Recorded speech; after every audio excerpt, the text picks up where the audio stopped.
Ladies and gentlemen, boys and girls, welcome back to the channel. And if you're new to the channel, I'm Sid Griff, aka Sid. I make Call of Duty videos.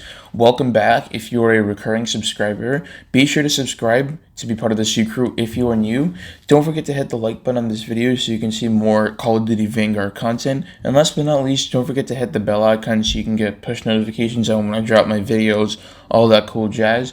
So obviously the Vanguard beta is over, and I had taken a couple days to make this review because stuff has come up in college and stuff like that. So I'm going to be finally uploading it today. So hopefully you guys enjoy and hopefully you guys get a good view of whether or not you should buy Vanguard.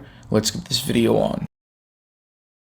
Alright, so we're going to be starting off this review with the map rotation, and Call of Duty Vanguard had 4 maps in the rotation. There were Hotel Royal, which is the 2-story hotel map, Gavudu, which is like the beach map in Japan, kind of like a D-ish sort of setting. You got Red Star, which is the snow map in Stalingrad, and then you got Eagle's Nest, which is basically, you know, like Hitler's hideout in southern Germany atop like the German Alps. And my thoughts on the maps are that Hotel Royal is by far the best map. There's barely any campers. You got great lines of sight, so there's really no, issues with like head glitches and stuff like that. The 2 stories make for really cool gunfights. Like you got the upper floor where people spawn, and then like the lower floor where like all like the fighting happens on the inside. It's very fast-paced as well, which is very good, especially for a 6v6 map, but that's kind of problematic in 10v10 and 14v14. We will get to that in a second. And comparatively, Gavudu is the worst map. It is completely awful. Like, the way they built the lines of sight, the head glitches are terrible. It's a camper and sniper's paradise, basically. And people camp on the ship and they use snipers, and it's not really fun. So your best bet is running along that far lane on the beach, but there are still campers in the back by the wooden fences and by the anti-air material gun in like the right center part of the map in that one lane. I mean, it's a big layout for 6v6, honestly. It's better suited for assault and blitz pacing. Assault pacing is, I believe, 14v14, and blitz pacing is 10v10. So it's a bigger map that's better suited for more people and those kind of stuff instead of like a regular 6v6, like regular tactic pacing. That's pretty much what I think of Gavudu. I don't think it's a very good map. Now, moving on to Red Star, I think that Red Star is a pretty cool map, but the visibility issues and the size of the map hinder it from being one of the better maps for launch, because, the snow makes it hard to see people from a distance. And again, it's a really, really big map, like I just said. If they limit the size of the map and there are certain areas while playing TAC 6v6 pacing, kind of like they did in Black Ops 1, if you guys remember with Gun Game, if you played on a certain map, they'd actually close off a certain area to make it more competitive. That was a really good thing that Treyarch did. If Sledgehammer adds that into Red Star and to like the bigger maps, especially like Gavudu, even if they do 6v6 on there and they kind of like restrict the map's area, then it becomes a better map. It becomes more competitive. The pacing's a lot better.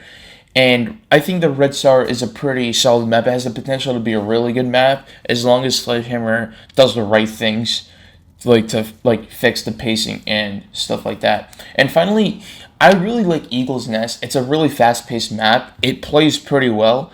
It's not really too close-quarter combat. It's like a good mid-sized map, like small to mid. But the only major issue is there's a line of sight on the right side. There's this one alleyway overlooking the mountains, where the boxes are and stuff, where you can climb up and get into the windows into the middle of the map. There's a line of sight there where you can camp on either side and you can just snipe people or just mount and stuff like that.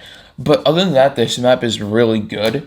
And overall, the map rotation deserves a 6 out of 10 because it's a pretty good map rotation, but there's still some stuff they can improve on, like in Gavudu with, fixing the pacing, and Red Star maybe closing off some areas, same with Gavudu, closing off some areas so that it's not as big and there's not as many campers, and that the competitive aspect and the competitive factor of the game is maintained there so that there's not very many campers. And yeah, we're going to be moving on to the game engine now.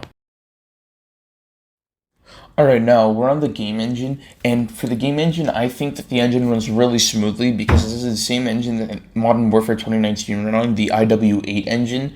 The tactical sprinting is a nice re-addition from like 2019's Modern Warfare. I mean, I know it's just the same engine, but it's a really nice addition. I really missed that because in Cold War the engine was awful, the game wasn't very good, and the one problem I have with the game engine is that they added barriers, so it's kind of like wooden barriers where you can like run through them. And that's kind of like problematic because if someone pokes a hole there, that's like a head glitch and they have a massive advantage over you. You really only see their head, but they see your whole body. So that's kind of like a disadvantage, especially with the addition of strafing added to mounting. So if you're mounted, you can move from side to side, which is something you couldn't do in Modern Warfare. That is kind of problematic, and if they don't fix that, then camping could be a little more prevalent in this game.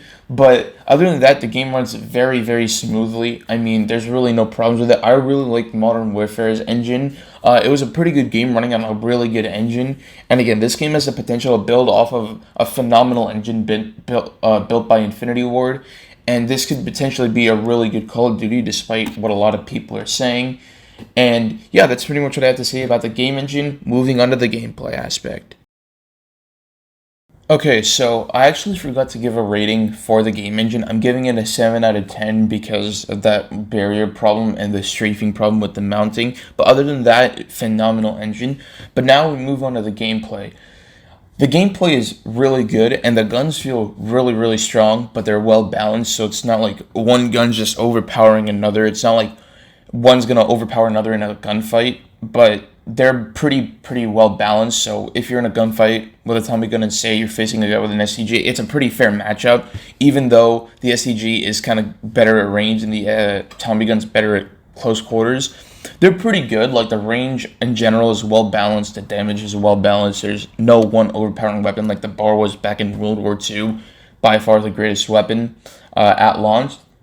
And the only problem is the shotgun isn't too strong other than insanely close quarters because it takes very, very long to reload. I mean, Call of Duty has a thing where either the shotguns are just cracked out of their minds, like they're by far the best weapons, like in close quarters you can't beat them, or the shotguns are so weak that even a pistol could outgun it. I guess that's the case this year, as with last year. Shotguns were really weak last year in multiplayer.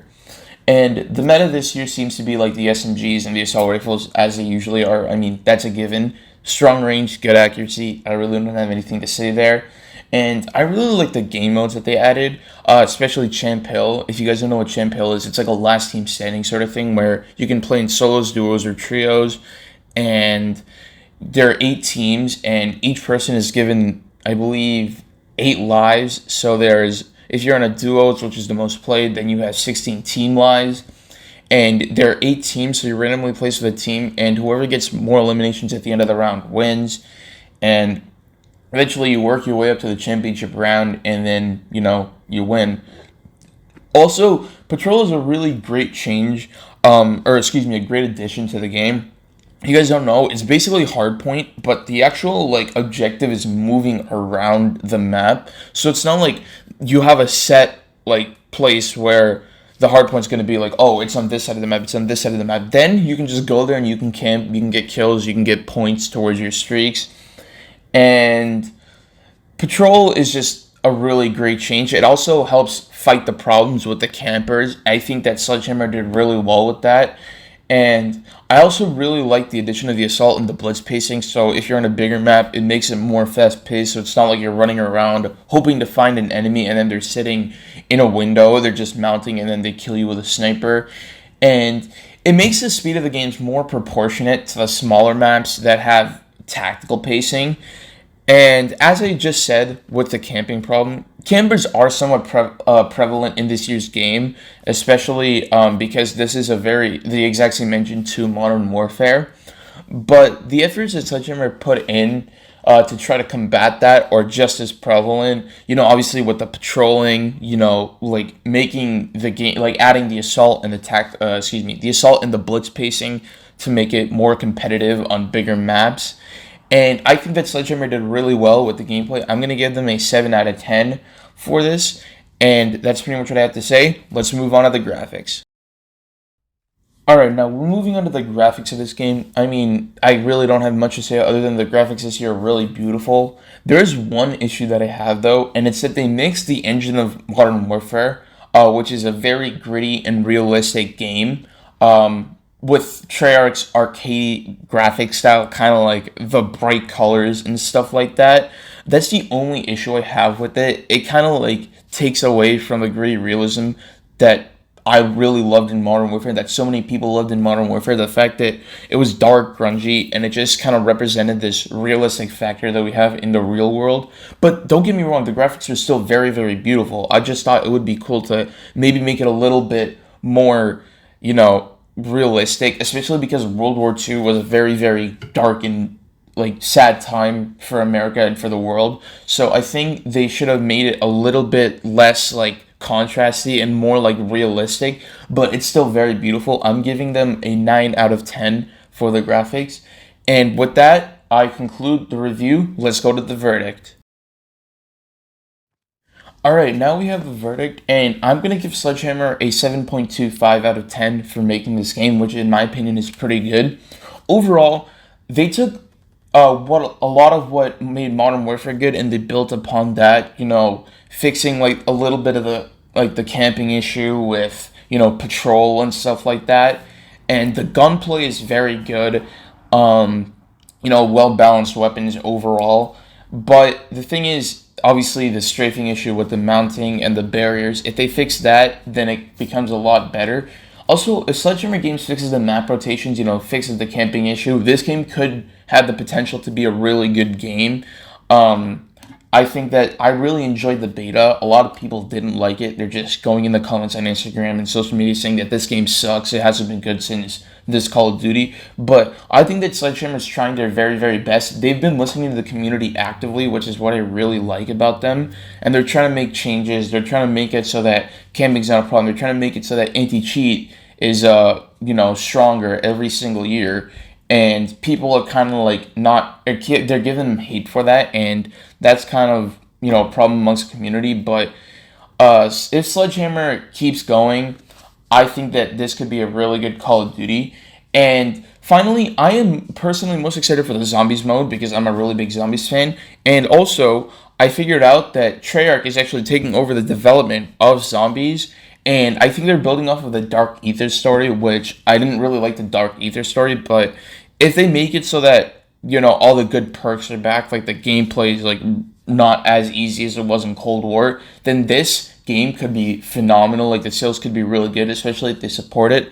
And my final verdict is that for diehard Call of Duty fans, this game is a really good pre-order since Sledgehammer Games has been very actively listening to the community and implementing changes and hotfixes for problems as they come. But the thing is, for the average fan, it's probably best to wait a little bit until like the launch of the game on November 5th, probably until maybe even until Black Friday or Christmas, because then, Sledgehammer will have seen the feedback from the launch of the community, and they would have implemented a lot of changes. And I think that this game is going to be really good. And with that, this is the conclusion of the video. I hope you all enjoyed. Again, be sure to subscribe to this video. Subscribe to my channel. Like this video so you can see more Vanguard content, and hit the bell icon so you can get push notifications on when I drop all my videos. Be sure to follow me on Instagram and TikTok and all that good stuff. The links will be down in the description and you'll see it on screen. Anyways, this is it signing off. Peace out.